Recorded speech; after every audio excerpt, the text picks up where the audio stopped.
Ivanka Trump's Secret Service detail roiling her D.C. neighbors. Ivanka Trump's neighbors delivered a handwritten note welcoming her to their gilded Northwest Washington zip code after she and her husband, Jared Kushner, moved from New York with their 3 young children. When the president's daughter did not respond, Rona Friedman, a lawyer who lives next door, understood. Ivanka was busy settling in, she figured. But Friedman and other neighbors were far less patient when 2 no parking signs appeared outside the Trump-Kushner house and Secret Service SUVs began swallowing spots on Tracy Place NW, their block in the Colorama neighborhood. Their exasperation peaked Monday when city workers installed 2 additional no parking signs not in front of Trump's house, but outside Friedman's residence next door. "I started screaming," Friedman said. Then she began writing emails.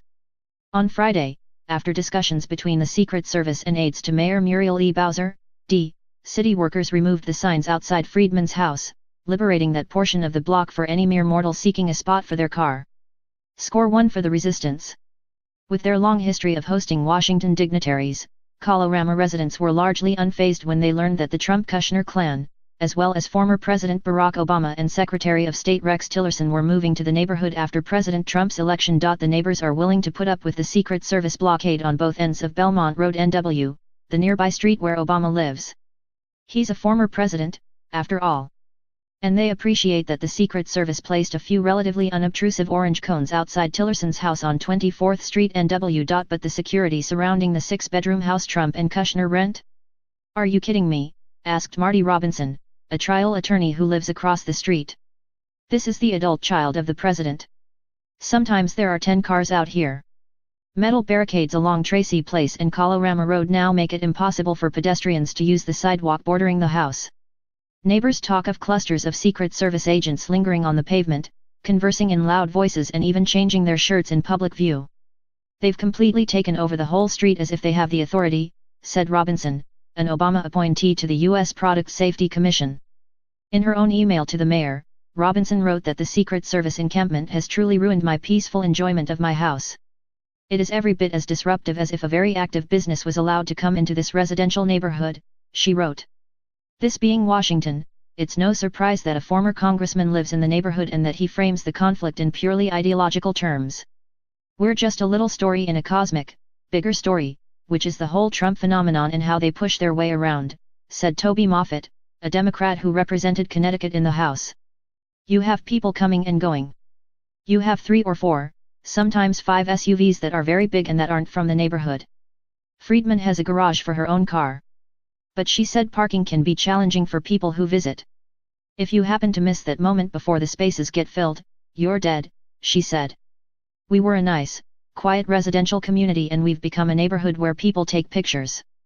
Hope Hicks, a White House spokesperson, referred questions to the Secret Service. A spokesman for the agency, in an email, wrote that the Secret Service makes every effort to collaborate with businesses and residents to minimize disruptions, while simultaneously maintaining the highest level of security for the individuals we are mandated to protect.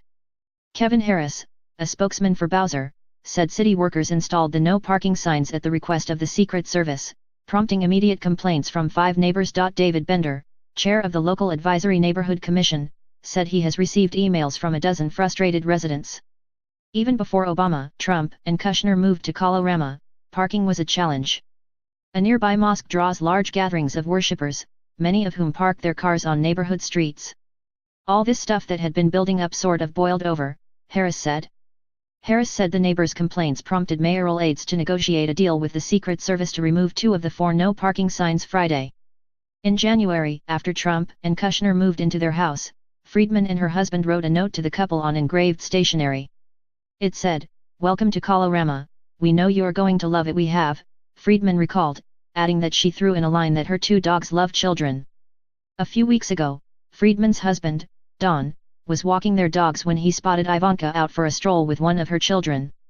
"Hi, I'm Don, I live next door," he said.